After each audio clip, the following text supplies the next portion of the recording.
Hello friends, ഇന്നത്തെ എപ്പിസോഡിൽ ശ്യാമ പെട്ടെന്ന് ഉണ്ടായ ദേഷ്യത്തിൽ സ്വന്തം തല കൊണ്ടുപോയി ആ ഭിത്തിയിൽ ഇടിപ്പിച്ച് അബോധാവസ്ഥയിലേക്ക് വീണു. ശ്യാമയ്ക്ക് നേരത്തെ ഉണ്ടായ മുറിവിൽ തന്നെ വീണ്ടും മുറിവുണ്ടാവുകയും രക്തം വാർന്ന് ബോധം കെട്ട് വീണ ശ്യാമയെ വേഗം തന്നെ രോഹിത്തും വിഷ്ണുവും ചേർന്ന് വാരിയെടുത്ത് നേരെ റൂമിലേക്ക് കൊണ്ടുചെല്ലുന്നു. അതിനുശേഷം സത്യാമ്മയോട് രോഹിത്ത് ക്ഷമ ചോദിച്ചു. സത്യാമ്മയെ, ശ്യാമയ്ക്ക് വേണ്ടി ഞാൻ സത്യാമ്മയോട് ക്ഷമ ചോദിക്കുന്നു. അത് കേട്ടതും സത്യഭാമ ശ്യാമയുടെ ഈ അവസ്ഥ കണ്ട് രോഹിത്തിനോട് പറഞ്ഞു. രോഹിത്ത്, എന്നോട് എന്തിനാ നീ ക്ഷമ ചോദിക്കുന്നത്? അതിന്റെ ആവശ്യമില്ല. ഞാൻ അവളെ എന്റെ മകളായി തന്നെയാണ് കാണുന്നത്. അതുകൊണ്ട് തന്നെ അവളുടെ ഈ അവസ്ഥയെക്കുറിച്ച് എനിക്ക് മനസ്സിലാക്കാൻ കഴിയും. ഡോക്ടർ പറഞ്ഞപ്പോ ഞാൻ ഇത്രത്തോളം വിചാരിച്ചിരുന്നില്ല. പക്ഷേ ഞാൻ കാരണമാണ് ഇത്രയൊക്കെ സംഭവിച്ചത്. ഞാൻ ശ്യാമയെ പ്രകോപിപ്പിക്കാൻ പാടില്ലായിരുന്നു. അതുകൊണ്ടാണ് ശ്യാമ ഇത്രത്തോളം വയലന്റ് ആയത് എന്ന് സത്യഭാമ തന്റെ തെറ്റ് ഏറ്റു പറഞ്ഞുകൊണ്ട് രോഹിത്തിനോട് മാപ്പ് പറഞ്ഞു. അത് കേട്ട് രോഹിത്ത് പറഞ്ഞു, എന്തായാലും ശ്യാമയുടെ ഈ അവസ്ഥ ഡോക്ടറോട് വിളിച്ചറിയിക്കണം. എത്രയും വേഗം തന്നെ ഡോക്ടറെ വിളിച്ച് വിവരം പറഞ്ഞേ തീരൂ. ഡോക്ടർ പ്രത്യേകം പറഞ്ഞതായിരുന്നല്ലോ ശ്യാമയെ നന്നായി കെയർ ചെയ്യണമെന്ന്. ശ്യാമയെ ഒരു കാരണവശാലും വയലന്റ് ആക്കരുതെന്നും എന്ന് ഓർമ്മപ്പെടുത്തി. എല്ലാം കേട്ടതിന് ശേഷം ആകെ സങ്കടത്തോടെ രോഹിത്ത് ഉടനെ തന്നെ ഡോക്ടറെ വിളിക്കാൻ തയ്യാറായി. ധന്യ ഡോക്ടർ വിവരം അറിഞ്ഞതും വേഗം തന്നെ അവിടേക്ക് വന്നെത്തുന്നു. ശാലിനിയുടെ അഭാവത്തിൽ അവിടെ ഉണ്ടായ പ്രശ്നങ്ങളെ കുറിച്ച് അറിയുന്ന ധന്യ ഡോക്ടർ എന്തായാലും ശ്യാമയുടെ ഈ നാടകത്തിന് ഫലമുണ്ടായില്ലല്ലോ എന്ന നിരാശയും ധന്യ ഡോക്ടറിന്റെ മനസ്സിനെ അലട്ടി. പിന്നീട് ഡോക്ടർ ശ്യാമയെ കാണണമെന്ന് ആഗ്രഹം പ്രകടിപ്പിക്കുന്നു. ഉടനെ തന്നെ എനിക്ക് ശ്യാമയെ കാണണമെന്ന് പറഞ്ഞ് ശ്യാമയുടെ റൂമിലേക്ക് ധന്യ ഡോക്ടർ പോകുന്നു. അതോടൊപ്പം ശ്യാമ അവിടെ ഉണ്ടാക്കിയ പ്രശ്നങ്ങളെക്കുറിച്ച് ഡോക്ടറോട് വിശദമായി രാഘവൻ നായർ അറിയിച്ചു. എല്ലാം കേട്ടതിന് ശേഷം ഡോക്ടർ സത്യാമ്മയോട് ചോദിച്ചു, സത്യാമ്മയെ, ഞാൻ പ്രത്യേകം പറഞ്ഞയച്ചതായിരുന്നില്ലേ ശ്യാമയുടെ മേൽ ഒരു കാരണവശാലും ഒരു പ്രകോപനവും ഉണ്ടാകരുതെന്ന്, ശ്യാമയെ വയലന്റ് ആകുന്ന രീതിയിൽ ഒരു പ്രവൃത്തിയും ആരുടെ ഭാഗത്തും ഉണ്ടാകരുതെന്ന്. ഇപ്പോ എന്റെ മെഡിസിനേക്കാൾ ഏറെ ശ്യാമയ്ക്ക് വേണ്ടത് ശാലിനിയെ എന്ന മരുന്നായിരുന്നു എന്ന് വ്യക്തമായി പറഞ്ഞ് മനസ്സിലാക്കിയിട്ടല്ലേ ഞാൻ അവിടെ നിന്ന് നിങ്ങളെ പറഞ്ഞയച്ചത്. ശ്യാമയെ ഇവിടേക്ക് മാറ്റിയതും അതുകൊണ്ട് തന്നെയായിരുന്നില്ലേ? എന്നിട്ടും നിങ്ങൾ ആരും അത് അനുസരിക്കുകയോ അത് വേണ്ട പോലെ കൈകാര്യം ചെയ്യുകയോ ചെയ്തില്ല. ശാലിനിയും ശ്യാമയും ഒരുമിച്ചുണ്ടെങ്കിൽ മാത്രമേ ശ്യാമയെ ആ പഴയ ജീവിതത്തിലേക്ക് മടങ്ങി കൊണ്ടുവരാൻ കഴിയൂ. അത് ഞാൻ എല്ലാവർക്കും പറഞ്ഞു തന്നതായിരുന്നില്ലേ എന്ന് ഡോക്ടർ ചോദിച്ചു. സത്യാമ്മ വിഷമത്തോടെ ഡോക്ടറുടെ അരികിലേക്ക് എത്തി ക്ഷമയോടെ ഡോക്ടറോട് പറഞ്ഞു, ഡോക്ടർ, എന്നോട് ക്ഷമിക്കണം. എനിക്കാണ് അബദ്ധം പറ്റിയത്. ശ്യാമയുടെ അവസ്ഥ ഇത്രത്തോളം സീരിയസ് ആയിരുന്നു എന്ന് എനിക്കറിയില്ലായിരുന്നു. അതുകൊണ്ട് ശ്യാമയെ ഞങ്ങൾക്ക് തന്നെ കൈകാര്യം ചെയ്യാമെന്നാണ് ഞാൻ കരുതിയിരുന്നത്. പക്ഷേ ശ്യാമ ശാലിനിയുടെ അഭാവത്തിൽ ഇത്രത്തോളം വയലന്റ് ആകുമെന്ന് ഒട്ടും പ്രതീക്ഷിച്ചില്ല എന്ന് സത്യഭാമ കുറ്റബോധത്തോടെ പറയുമ്പോൾ ധന്യ ഡോക്ടർ സത്യാമ്മയെ നോക്കിയിട്ട് പറഞ്ഞു, ഇപ്പോ ഞാൻ ശ്യാമയെ പരിശോധിക്കാം, ട്രീറ്റ് ചെയ്യാം. പക്ഷേ ഒരു കാര്യം എനിക്ക് പറയാനുണ്ട്. എന്റെ മെഡിസിനേക്കാൾ ഏറെ ഇപ്പോൾ ശ്യാമയ്ക്ക് ആവശ്യമുള്ളത് ശാലിനിയുടെ സാന്നിധ്യം തന്നെയാണ്. ശ്യാമയോട് തന്നെ അത് നേരിട്ട് സംസാരിക്കുമ്പോൾ നിങ്ങൾക്ക് വ്യക്തമാകും എന്ന് ഡോക്ടർ അറിയിച്ചു. അത് കേട്ടതും ശ്യാമയോട് തന്നെ കാര്യങ്ങൾ അന്വേഷിക്കാനായി ഡോക്ടർ ശ്യാമയ്ക്കരികിലേക്ക് എത്തി പരിശോധന നടത്തി. അപ്പോഴേക്കും ശ്യാമയുടെ അവസ്ഥ കണ്ട് ഡോക്ടർ വല്ലാതെ ഞെട്ടുന്നു. ശ്യാമ പെട്ടെന്നുണ്ടായ ദേഷ്യത്തിൽ സ്വന്തം തല ഭിത്തിയിൽ ഇടിപ്പിച്ച് അങ്ങനെ ബോധം കെട്ട് വീണതാണെന്ന് അറിഞ്ഞതോടെ ശ്യാമയ്ക്ക് നേരത്തെ ഉണ്ടായ ആ മുറിവിൽ തന്നെയാണ് കൂടുതൽ ആഘാതം ഉണ്ടായിരിക്കുന്നത്. അതുകൊണ്ട് ഡോക്ടർ പരിശോധിച്ചതിന് ശേഷം ഞെട്ടലോടെ ശ്യാമയോട് ചോദിച്ചു, മോളെ, നീ നിന്റെ ഈ അവസ്ഥ ദൈവത്തോട് ചോദിച്ചു വാങ്ങിയല്ലോ എന്ന് ആശങ്കയോടെ സങ്കടത്തോടെയും ധന്യ ഡോക്ടർ പറയുന്നത് കേട്ട് സത്യാമ്മ ചോദിച്ചു, എന്താ ഡോക്ടർ, എന്താ ശ്യാമയ്ക്ക് പറ്റിയത്? ശ്യാമയ്ക്ക് ഇപ്പോഴത്തെ ശ്യാമയുടെ കണ്ടീഷൻ എന്താ ഡോക്ടർ? എന്താ അവളിൽ എന്തെങ്കിലും മാറ്റം ഉണ്ടായോ എന്ന് ചോദിച്ചപ്പോൾ ഡോക്ടർ വളരെ വിഷമത്തോടെ എല്ലാവരെയും അറിയിച്ചു, ശ്യാമ ഇപ്പോൾ പാർഷ്യലി പാരലൈസ്ഡ് ആണ്. ശ്യാമയുടെ ഇപ്പോഴത്തെ കണ്ടീഷൻ വളരെ ദുഃഖകരമായിട്ടുള്ളതാണ്. ഇനിയെങ്കിലും ശ്യാമ ആഗ്രഹിക്കുന്ന രീതിയിലുള്ള ട്രീറ്റ്മെന്റ് നൽകാൻ നിങ്ങൾ തയ്യാറാകണം എന്ന് ഡോക്ടർ ഓർമ്മപ്പെടുത്തി.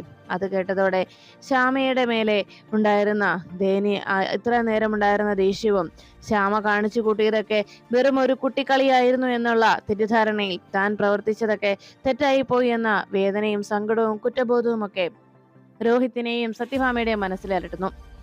രോഹിത്ത് വളരെ സങ്കടത്തോടെ പൊട്ടിക്കരയുന്നത് കണ്ടതോടെ സത്യാമ്മ രോഹിത്തിനെ സമാധാനപ്പെടുത്തി. മോനെ രോഹിത്തെ, നീ സമാധാനപ്പെട് എന്ന് പറഞ്ഞ് സത്യാമ്മ സമാധാനപ്പെടുത്തുമ്പോൾ രോഹിത്ത് ആകെ സങ്കടത്തോടെ, ഞാൻ ഈ അവസ്ഥയിലും എനിക്ക് ശ്യാമയെ മനസ്സിലാക്കാൻ കഴിഞ്ഞില്ല, ശ്യാമയോട് ഞാൻ ദേഷ്യപ്പെട്ടല്ലോ എന്ന് പറഞ്ഞ് രോഹിത്ത് സ്വന്തം കൈകൊണ്ട്, ഞാൻ ഈ കൈകൊണ്ട് എന്ന് പറഞ്ഞ് ശ്യാമയെ തല്ലിയതിന്റെ പേരിൽ കുറ്റബോധത്തോടെ രോഹിത്ത് കരഞ്ഞു.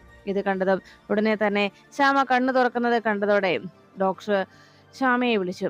അപ്പോഴേക്കും ശ്യാമ ഡോക്ടറെ നോക്കുന്നത് കണ്ട് സത്യാമ്മ ഡോക്ടറോട് പറഞ്ഞു, ഇനി എന്താ ശ്യാമയ്ക്ക് ആവശ്യമെന്ന് ഡോക്ടർ ഒന്ന് ചോദിക്കേ, എന്താ ഇപ്പോഴത്തെ ശ്യാമയുടെ മാനസികാവസ്ഥയെന്ന് ഡോക്ടർ തന്നെ ഒന്ന് ചോദിച്ച് മനസ്സിലാക്കുക എന്ന് സത്യാമ്മ ആവശ്യപ്പെട്ടതും ഡോക്ടർ പതുക്കെ ശ്യാമയുടെ അരികിലേക്ക് എത്തി. ശ്യാമേ മോളെ, നിനക്കിപ്പോ എന്താ വേണ്ടത് എന്ന് ധന്യ ഡോക്ടർ ശ്യാമയോട് ചോദിക്കണം. അത് കേട്ട ഉടനെ തന്നെ ശ്യാമ ഡോക്ടറോട് പറഞ്ഞു, എൻ്റെ കുഞ്ഞേച്ചിയെ വേണം എന്ന് ശ്യാമ ആവശ്യപ്പെട്ടത് കേട്ട് എല്ലാവരും ഞെട്ടി. അപ്പോഴേക്കും സത്യാമ്മ ആകെ ദേഷ്യത്തോടെ ഇരിക്കുന്നത് കണ്ടതോടെ വിഷ്ണുവും രോഹിത്തും ഒക്കെ വളരെ ദയനീയമായി സത്യാമ്മയെ നോക്കുന്നു. ഉടനെ തന്നെ ഡോക്ടർ സത്യാമ്മയെ നോക്കിയിട്ട് പറഞ്ഞു, സത്യാമ്മയെ, എനിക്ക് കൂടുതലൊന്നും പറയാനില്ല എന്ന് പറഞ്ഞതും ശ്യാമയുടെ കണ്ടീഷൻ മാറണമെന്നുണ്ടെങ്കിൽ എന്ന് അറിയിച്ചത് കേട്ട് സത്യാമ്മ കൈ ഉയർത്തിയിട്ട് പറഞ്ഞു, വേണ്ട, എനിക്ക് മനസ്സിലായി, ഇപ്പോ എന്താണ് ഇവിടുത്തെ പ്രശ്നമെന്ന് എനിക്ക് മനസ്സിലായി. ശ്യാമയ്ക്ക് ശാലിനിയുടെ സാന്നിധ്യം അല്ലെ, ഞാൻ അവളെ കൊണ്ടുവരും, അവൾ വരും, ഉറപ്പ്, തീർച്ചയായിട്ടും ശാലിനി ശ്യാമയോടൊപ്പം ഇവിടെ ഉണ്ടാകും എന്ന് സത്യാമ്മ വാക്ക് നൽകുന്നു. അങ്ങനെ ധന്യ ഡോക്ടറും ശ്യാമയും കൂടി ആഗ്രഹിച്ച ആ ഒരു തീരുമാനത്തിലേക്ക് സത്യാമ്മ അവസാനം എത്തിച്ചേർന്നതിന്റെ സന്തോഷം ശ്യാമയുടെ മനസ്സിലുണ്ടെങ്കിലും ധന്യ ഡോക്ടറെ ഒരു നോട്ടം കൊണ്ട് നന്ദി അറിയിച്ച് ശ്യാമ കണ്ണടയ്ക്കുമ്പോൾ ധന്യ ഡോക്ടർ സമാധാനത്തോടെ ഇരിക്കുക എന്ന് തന്റെ കണ്ണുകൾ കൊണ്ടും സമാധാന വാക്കുകൾ മനസ്സിൽ പറഞ്ഞ് ശ്യാമയെ സമാധാനപ്പെടുത്തുന്നു. അതിനുശേഷം ധന്യ ഡോക്ടർ എത്രയും വേഗം ശ്യാമയുടെ അരികിലേക്ക് ശാലിനിയെ എത്തിക്കണമെന്നും ശ്യാമ ഇപ്പോൾ ശാലിനിയുടെ സാന്നിധ്യം വല്ലാതെ ആഗ്രഹിക്കുന്നുണ്ട്, അതുകൊണ്ട് തന്നെ ശാലിനിയെ ഇവിടെ എത്തിച്ചേ തീരൂ എന്ന് ഡോക്ടർ അറിയിച്ചു. ഇനി ഇതുപോലൊരു കണ്ടീഷൻ ഉണ്ടായാൽ ചിലപ്പോൾ ശ്യാമയെ ജീവനോടെ രക്ഷിക്കാൻ പോലും കഴിഞ്ഞെന്ന് വരില്ല എന്ന് ഡോക്ടർ ഒരു ഓർമ്മപ്പെടുത്തൽ നടത്തിയതോടെ സത്യാമ്മ വല്ലാത്ത ടെൻഷനിലായി. ഉടനെ തന്നെ രാഘവൻ നായർ സത്യഭാമയെ നോക്കിയിട്ട് ചോദിച്ചു, എന്താ ഭാമേ, നിന്റെ അഹങ്കാരമെല്ലാം തീർന്നോ? നിന്റെ തീരുമാനം എന്താണ്? ഇനിയും ശ്യാമയെ ഇതിനേക്കാളും കൂടുതൽ ദുർഘടമായിട്ടുള്ള അവസ്ഥയിലേക്ക്, നമ്മുടെ മോള് പണ്ടൊരു വട്ടം കിടന്നതുപോലെ ആ ഒരു അവസ്ഥയിലേക്ക് ശ്യാമയെ എത്തിക്കണമെന്നാണോ നിന്റെ ആഗ്രഹം എന്ന് രാഘവൻ നായർ ദേഷ്യത്തോടെ ചോദിക്കുമ്പോൾ സത്യഭാമ രാഘവേട്ട എന്ന് വിളിച്ചു. അത് കേട്ടതും രാഘവൻ നായർ പറഞ്ഞു, ഭാമേ, ഇത്രയൊക്കെ സംഭവിച്ചത് നിന്റെ ഒറ്റൊരാളുടെ അഹങ്കാരം കൊണ്ട് മാത്രമാണ് ഭാമേ. ഇവിടെ ശാലിനിയും ശാരദാമയും ആ അമ്മയും മകളും ഇവിടെ നിന്നപ്പോ നീ കാണിച്ചു കൂട്ടിയത് നിന്റെ അഹംഭാവമായിരുന്നില്ലേ? നീ പറഞ്ഞത് എന്തെല്ലാമാണെന്ന് നീ ഒന്ന് ഓർത്തു നോക്ക്. എന്നിട്ടിപ്പോ എന്തായി? ഇനിയും ആ പെൺകുട്ടി ഇവിടെ ഇല്ല എന്നുണ്ടെങ്കിൽ ശ്യാമയുടെ ജീവിതത്തിലേക്ക് ഒരു മടങ്ങി വരവ് ശ്യാമയ്ക്ക് ഉണ്ടാവുകയില്ല എന്ന് ഡോക്ടർ പറഞ്ഞത് കേട്ടല്ലോ.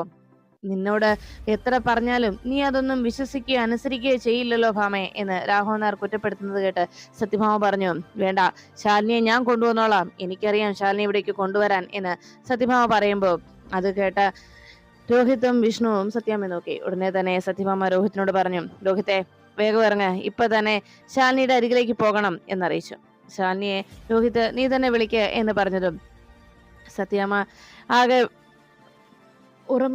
ഇപ്പോഴും സത്യാമ്മയുടെ തീരുമാനത്തിൽ യാതൊരു ഉറപ്പുമില്ല എന്നറിയാവുന്നത് കൊണ്ട് രോഹിത്ത് മടി കാണിച്ചു നിൽക്കുന്നത് കണ്ട് സത്യഭാമ വിളിച്ചു, രോഹിത്തെ, നിന്നോടാ പറഞ്ഞത് ശാലിനിയെ വിളിക്കാൻ, അല്ലെങ്കിൽ ഇപ്പോൾ തന്നെ നമുക്ക് ശാലിനിയുടെ അരികിലേക്ക് പോകാം. ശ്യാമയുടെ ജീവൻ, ശ്യാമയുടെ അവസ്ഥ ആ പഴയ രീതിയിലേക്ക് കൊണ്ടുവരണം, അതാണ് എനിക്ക് ആവശ്യം. അതുകൊണ്ട് തന്നെ എൻ്റെ മകൾക്ക് ഇങ്ങനൊരു അവസ്ഥ ഉണ്ടാകാൻ ഞാൻ സമ്മതിക്കില്ല. എല്ലാവരുടെയും കുറ്റപ്പെടുത്തലുകൾ ഞാൻ കേൾക്കുന്നുണ്ട്, അത് ശരിയായിരിക്കാം, പക്ഷേ ശ്യാമയുടെ ഇപ്പോഴത്തെ ഈ കണ്ടീഷനിൽ നിന്ന് ശ്യാമയെ തിരികെ കൊണ്ടുവരാൻ ശാലിനിക്ക് മാത്രമേ കഴിയുള്ളൂ എന്ന് എനിക്കും ബോധ്യമായി. അതുകൊണ്ട് ശാലിനിയെ തിരികെ വിളിക്കാം. അവൾക്ക് എന്താ വേണ്ടതെന്ന് വെച്ചാൽ അവൾ ചോദിക്കട്ടെ, അതിന് ഞാൻ അവൾക്ക് എന്ത് വേണമെങ്കിലും പകരം നൽകുകയും ചെയ്യാം. പക്ഷേ എത്രയും വേഗം ശ്യാമ ആ പഴയ അവസ്ഥയിലേക്ക് എത്തിയേ തീരൂ എന്ന് സത്യഭാമ അറിയിച്ചു. ഉടനെ തന്നെ രോഹിത്ത് ശാലിനിയുടെ ഫോണിലേക്ക് വിളിക്കണം.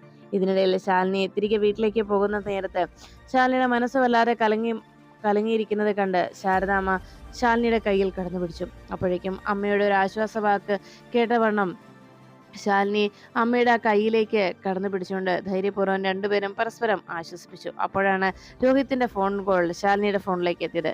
ശാലിനി വേഗം കോൾ അറ്റൻഡ് ചെയ്ത്, രോഹിത്, എന്തു പറ്റി എന്ന് ചോദിച്ചതും രോഹിത്ത് ശാലിനിയോട് നടന്ന സംഭവങ്ങൾ പറയുന്നു. എത്രയും വേഗം ശാലിനി വീട്ടിലേക്ക് വന്നേ തീരൂ. ശാലിനി ഇല്ല എന്നുണ്ടെങ്കിൽ ശ്യാമ വീണ്ടും പഴയതുപോലെ വയലന്റ് ആയേക്കും. ഇപ്പോഴത്തെ അവസ്ഥയിൽ ശാലിനി ശാലിനിക്ക് മാത്രമേ എൻ്റെ ശ്യാമയെ രക്ഷിക്കാനാവൂ. ഇപ്പോ ശ്യാമ പകുതി തളർന്ന അവസ്ഥയിൽ കൂടിയാണ്. അതുകൊണ്ട് തന്നെ ഈ ഒരു കണ്ടീഷൻ മുന്നോട്ട് പോയാൽ അത് എൻ്റെ ശ്യാമയെ എനിക്ക് എന്നേക്കുമായി നഷ്ടമാകും. അതുകൊണ്ട് തന്നെ ശാലിനി മടങ്ങിയെത്തണമെന്ന് രോഹിത് ആവശ്യപ്പെടുമ്പോൾ അത് കേട്ട ശാലിനി പറഞ്ഞു, രോഹിത്, സത്യാമ്മ അതിന് സമ്മതിക്കില്ലല്ലോ എന്ന് പറഞ്ഞതും രോഹിത് പറഞ്ഞു, സത്യാമ്മ പറഞ്ഞിട്ടാണ് ശാലിനി ഞാൻ വിളിക്കുന്നത്. സത്യാമ്മ തന്നെയാണ് ശാലിനി ഇവിടേക്ക് വരണമെന്ന് പറഞ്ഞത്. അതുകൊണ്ട് ശാലിനി ഇനി സത്യാമ്മ വേണമെങ്കിൽ ശാലിനിയെ വിളിക്കാമെന്നും പറഞ്ഞിട്ടുണ്ട് എന്നറിയിച്ചതും ഉടനെ ശാലിനി പറഞ്ഞു, വേണ്ട രോഹിത്, ഞാൻ വരാം.